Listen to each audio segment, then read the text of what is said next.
Hi, and welcome back to the second of 3 bonus videos in which I'm recreating experiments from this book, Charles Platt's Make Electronics, the 3rd edition, using different microcontrollers and microcontroller development boards.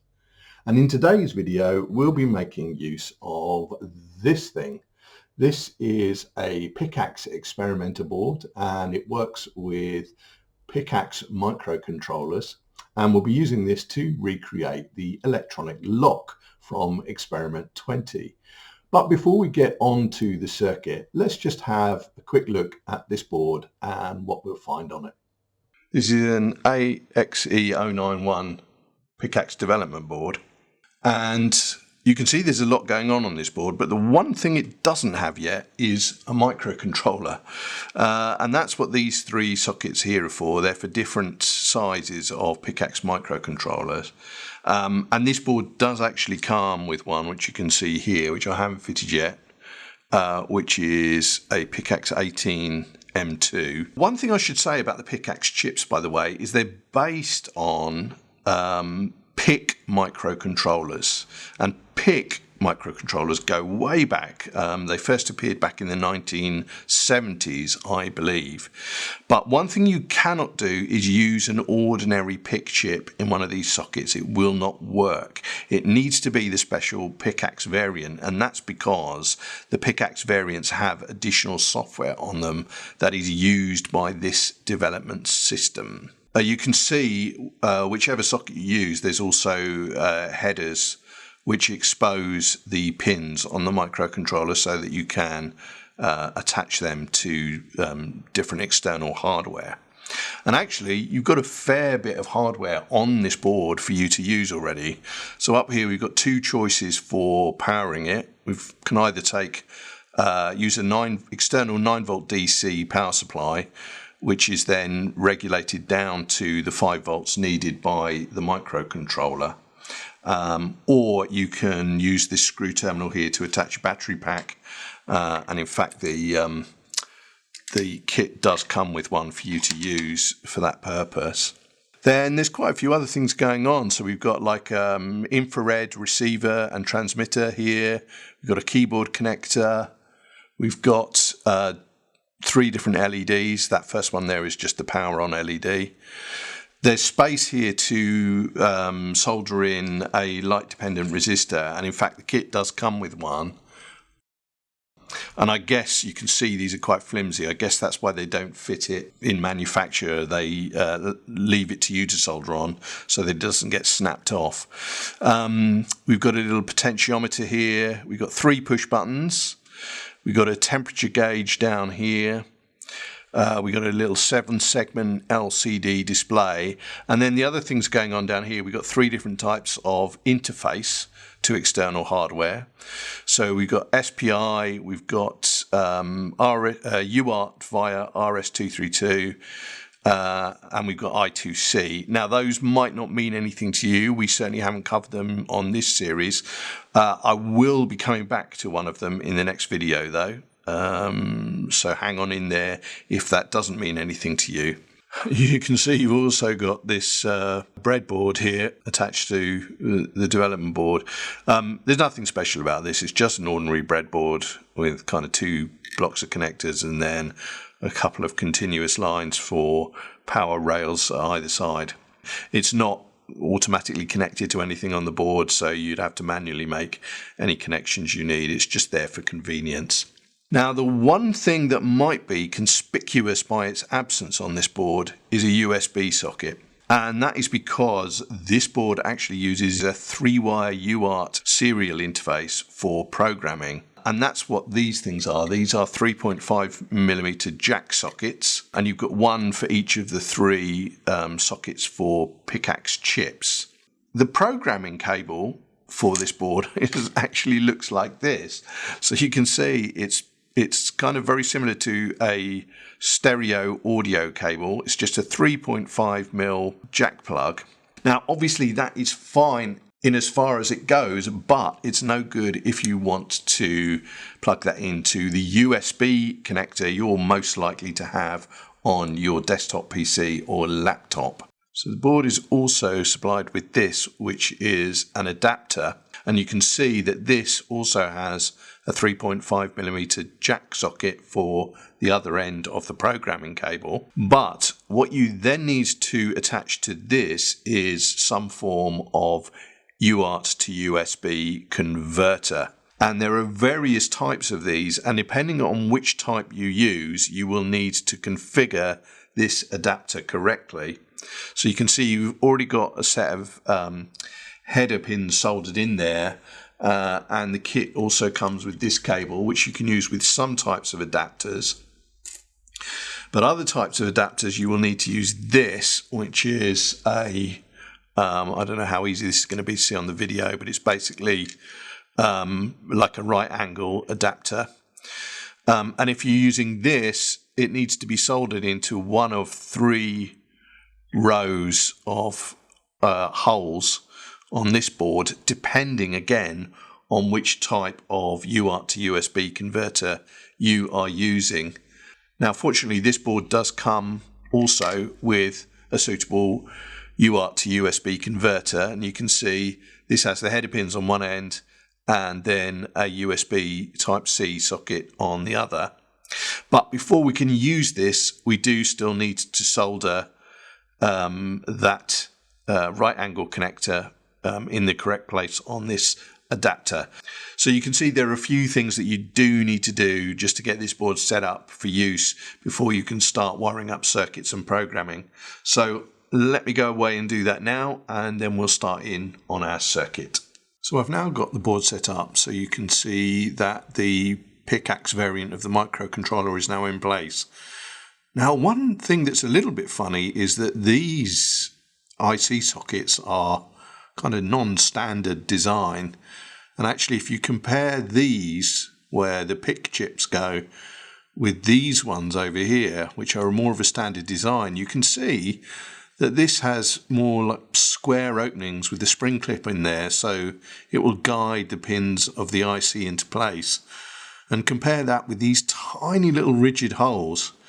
And I have to say, it was a bit of a struggle getting this in there without bending the pins. So do take care with that if you're using one of these boards. And of course, take care to make sure that the chip is oriented correctly with the little notch towards the top of the board. And the other thing that's happened here is that you can see the LDR has been soldered into place. We won't be using that for this experiment, but at least it's there for the future if I need it. And the battery clip for the battery box has been wired in as well. Now, here's another interesting design feature. You can see that this is a kind of standard 9-volt battery clip. And given that the barrel connector here takes a 9 volts DC supply, you might be forgiven for thinking that you could just plug a 9-volt battery into here. But no, you can't. If you use this power connection here, it must be a maximum of 5 volts. And actually this clip, let me just show you, is just so that you can attach the battery box. And this battery box takes 3 AA batteries, giving you a total of 4.5 volts. So well within that 5 volt limit. So it's something to just be aware of and just take a little bit of care about, that if you don't have the battery box attached, you might well look at this and forget and think, oh, I'll just plug a 9-volt battery in there, but don't, because it will fry your Pickaxe microcontrollers. So you can see I have also soldered this little right angle connector into the correct place on this adapter. So now the USB to UART converter will just slot neatly into there. The other thing to just take care of before you use this is a little yellow jumper that needs to be set to the right voltage, because this board can work with either a 3.3 volt or a 5 volt voltage level. Now the Pickaxe system, at least with the chip that I'm using, uses a 5 volt logic level, so I've just made sure that jumper pin there is indicating a 5-volt level. So now we can hook everything up. So I want one end of the programming cable into the adapter, the other into the socket for the pick chip, or Pickaxe chip rather, that we've got in there. Now if I apply power to the board, good, we've got our power LED there. And then just plug in the USB connector. We have power there. So it looks like we're all good to go. So the final thing that I need is the Pickaxe editor, which is a bit of free software you can download from the website of Revolution Education, which is the manufacturer. And then just a couple of things to check here. First, you need to just select the Pickaxe microcontroller that you're using, and also make sure that that is replicated down in the simulation field here. And then finally, just make sure it's set to the correct COM port for the USB to UART converter, and then we're all set and ready to go. But before we start programming, let's just take a quick recap of the experiment that we're replicating. But the book goes on to suggest a more practical experiment in the form of an electronic lock. Now, we're not quite at the level of being able to create a lock that requires a series of numbers or letters being entered. Instead, this lock will have a set of 8 buttons and an additional go button. The right combination of buttons needs to be held down to unlock the target circuit. 4 of the buttons will need to be pressed, and 4 should not be pressed. If the wrong combination of buttons is pressed when the go button is pressed, then power will not be sent to the target circuit. Only if the right combination of buttons are pressed when go is pressed will power be sent to the target circuit. So here's the circuit. For the purposes of testing, I've just grouped the buttons together. So these first 4 are the ones that do need to be pressed. These next 4 are the ones that shouldn't be pressed. And this final one is our go button. Obviously, if you were building this for real, you wouldn't have them in such an obvious order. You'd have them all mixed up, but it's just easier to test this way. So if I press all 4 of the buttons that should be pressed, and I press the go button, you can see the green light comes on. But if I let go of just one of them, we lose it. And also, if I was to press any of the other buttons that we shouldn't press, then we also go back to the red light. So there you go, there is our electronic lock working. So in the original circuit, we were just using a red and a green LED to indicate a locked and unlocked state. But just to kind of make things a little bit more interesting for this one, what we'll use and what we'll actually unlock is an electric lock. So basically the way the electric lock works is that we have a sprung latch, and this is normally in the closed position, and by that I mean that the latch is out so that the door it's attached to will not be able to be opened. But when we apply power, that activates a solenoid, which is just a coil, and you'll recall from our work on coils that they will generate a magnetic field, and that magnetic field will be enough to draw the latch in so that the door can now be opened, and as soon as power is removed again, it will spring back out into the closed position. So I've just got it attached here to a bench power supply, and you can see that is delivering 12 volts and a maximum of 3 amps. Actually, we shouldn't get close to 3 amps with this.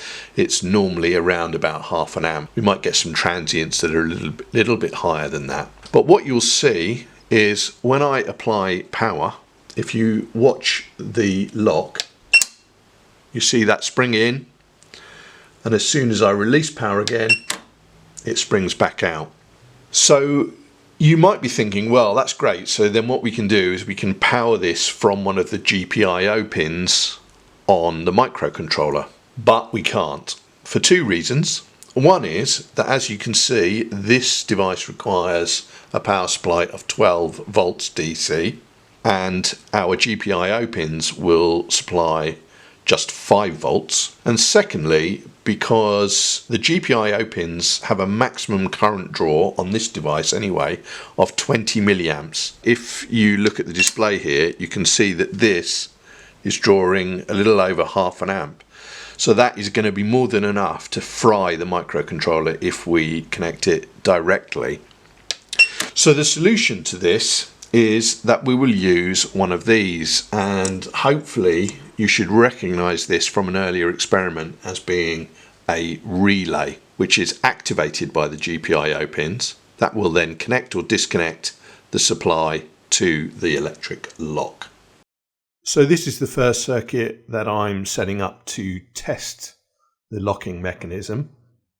So you can see that the Pickaxe is supplied with power. That's done automatically for us on the board. And then I'm using 3 pins, which I'm going to configure as output pins. So the first 2 of those pins are driving LEDs. I'm going to use the red and green LED on the board, one to indicate that the lock is closed, the other to indicate that the lock is open. And those LEDs are automatically connected to ground via 330 ohm resistors. So the third GPIO pin is connected to a relay module. Why a relay module rather than a standalone relay? Well, because this contains circuitry that we need to allow us to connect it directly to a GPIO pin. If we were using a standalone relay, we'd have to set up that circuitry ourselves. But here, all that is built in for us. We've got that transistor. There's also an opto-isolator circuit. I'm not going to go into any detail about that, but suffice it to say that it isolates the control circuit from the relay. And then, of course, the other side of the relay module is connected to the 12 volt circuit. And this runs through the electric lock and then into the normally open contact on the relay. So that means that the 12 volt circuit will be open and the electric lock will remain locked. But of course, as soon as we apply a signal to the relay module, then the coil is energized, that contact will close, power will flow, and the electric lock will open for as long as we apply that signal to the relay coil. So this is a basic program that I've written to control our test circuit. And if you're as ancient as I am and you encountered BASIC when it was very popular back in the 70s and 80s, you might recall versions of BASIC using line numbers. Line numbers were an absolutely terrible idea because they just made the code very unreadable. And thankfully, this variant of BASIC doesn't use them. It uses labels instead, C-style labels, thankfully. So what's going on here? Well, first of all, we have an initialization block of code. Now these things, B.0, B.1 and B.3, are actually references to the 3 GPIO pins that we're using. But of course, beyond knowing that those are GPIO pins, they don't really tell you very much. So what we can do is we can use this symbol command to set an alias for them. So that's what I've done so that we can refer to them with more meaningful names like red LED. So this line at first sight might look like a pin reference, but note that it's using a lowercase b this time and there's no dot between the letter and number. And this is actually a reference to a memory location.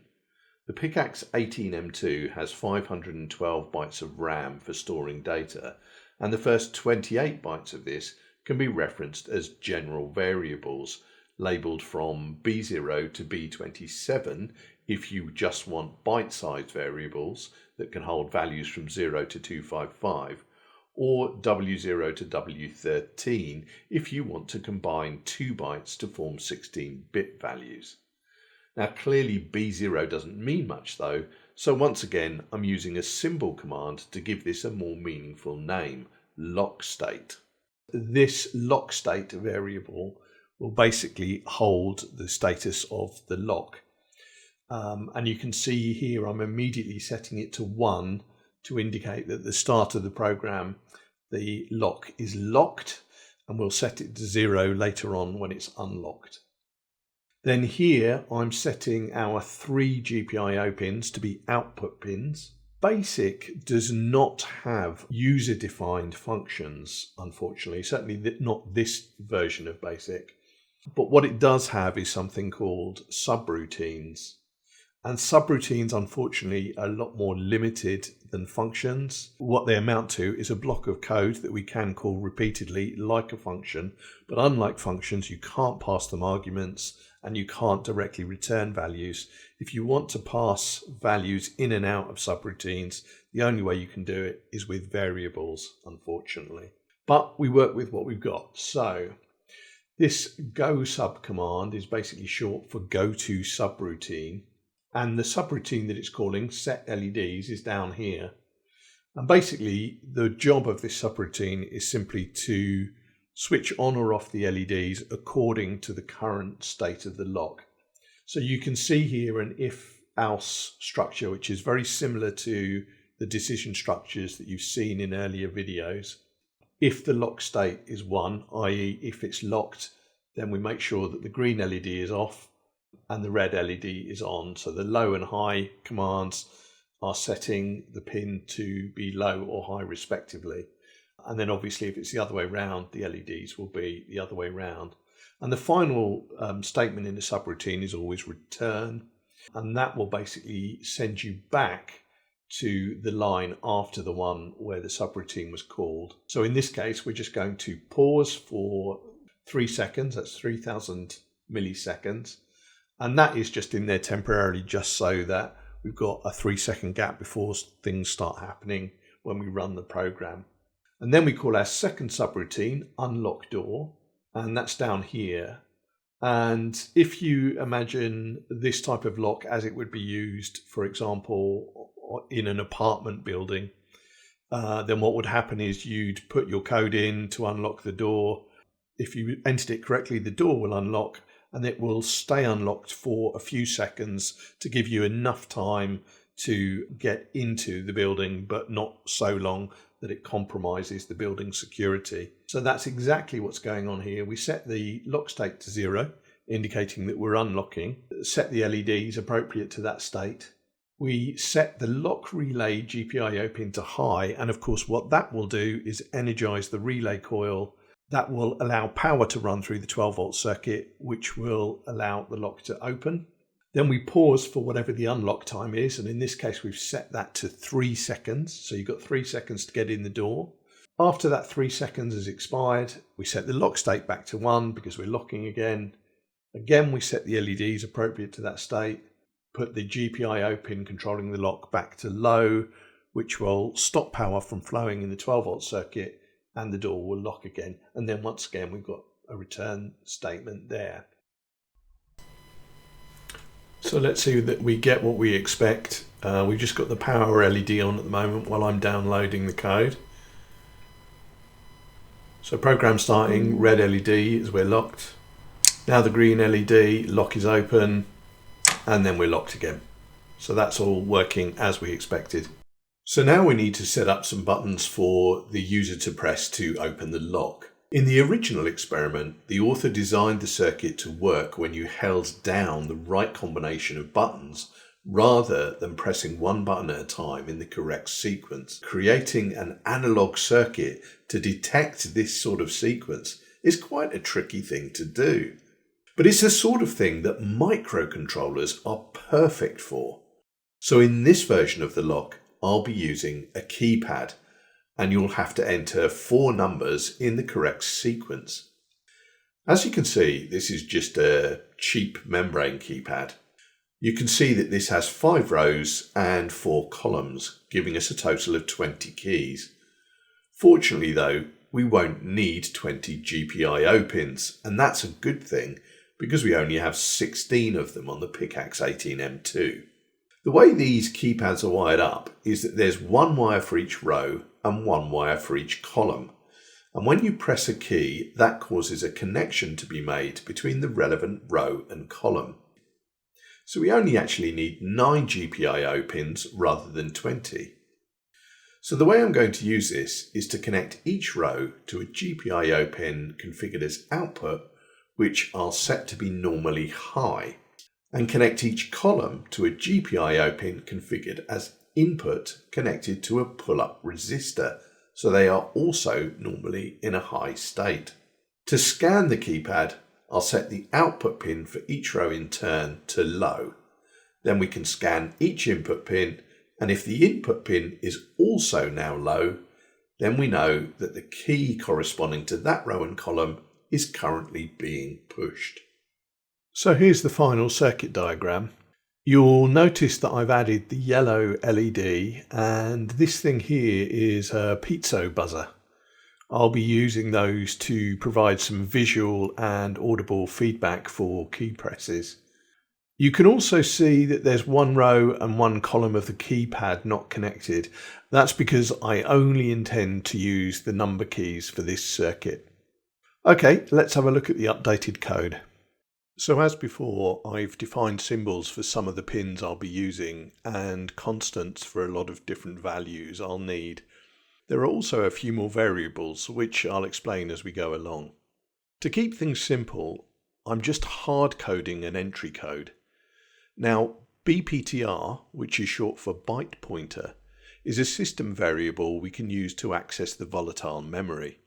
At BPTR Inc. is used here to assign the 4-digit code to memory, and it increments to point to the next address after each operation, so that the digits get put into sequential memory locations. Following this, I've set up a lookup table for the pad. This is needed because 0 comes at the end, and is also sandwiched between 2 arrow keys which I'm not using. So I set those keys to have a special code 255, which I'm using to indicate an invalid key. Current digit is a new variable that keeps track of the next digit to expect in the 4-digit sequence. This is 0 indexed, so it counts from 0 to 3. These next few lines are shortcuts for setting the direction of all the pins within a pin group. The pins on the 18M2 are divided into 2 groups, B and C, and here I set the direction of both groups. Each binary digit sets one of the pins, with 1 indicating output and 0 indicating input. Pull-up works in a similar way, but here a 1 indicates that the relevant pin should be connected to an internal pull-up resistor. Only the B group of pins has this capability. Here I'm setting pull-up for the 3 pins attached to the keypad columns, so they're normally high. The final line here is to set the 4 output pins in the C group to a high state. These are the pins connected to the rows of the keypad. I just put a short pause here to ensure that all pins are correctly configured before calling the first subroutine to set all the LEDs to reflect the lock state. That subroutine is largely the same as before, but it now also ensures that the yellow keypad indicator LED is turned off when the lock is opened. Now we're into the main loop of the program. First, it polls the keypad to check for a key press. You can see this comprises of 2 loops. One to set the pin for each row low in turn, and then an inner loop to check each column to see if any of them are low, which would indicate that a key is being pressed. If it detects a key press, it calls a subroutine to check what key was pressed, which I'll come on to in a moment. The other thing that's happening at the end of the loop is a check for a timeout. The purpose of this timeout is to give the user a maximum of 3 seconds between key presses. If the user takes longer than that to press the next key, then the lock will reset itself. This is to ensure that a user cannot enter a partial code and then leave the lock in an unexpected state for the next user. Now the Picaxe 18M2 doesn't have an accurate real-time clock, but it does have a system variable time which is updated approximately once every second, and that's good enough for my purposes. Note that I'm also checking that current digit is greater than 0, which indicates that a key sequence is currently in progress. After this, I just loop back round and poll the keyboard again. Okay, so let's see what happens when a key press is detected. The first thing I do here is reset the time variable, as I want to start my 3-second timeout count from this point. These two lines here are getting the press digit from the lookup table I set up earlier. At this point, I check that a valid key was pressed. If it was invalid, that is, it's one of the arrow keys on the bottom row, then it's simply ignored. Assuming we have a valid key, I light the yellow LED to indicate a key press and emit a short bleep from the piezo buzzer. Now the entered key is stored in memory and I move on to the next digit.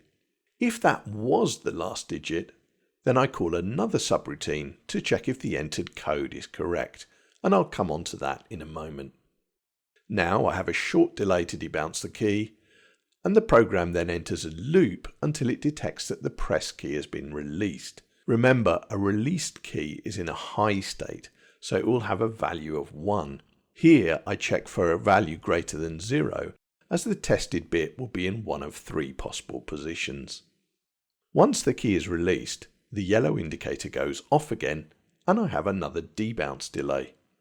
Okay, let's have a look at the subroutine to check the entered code.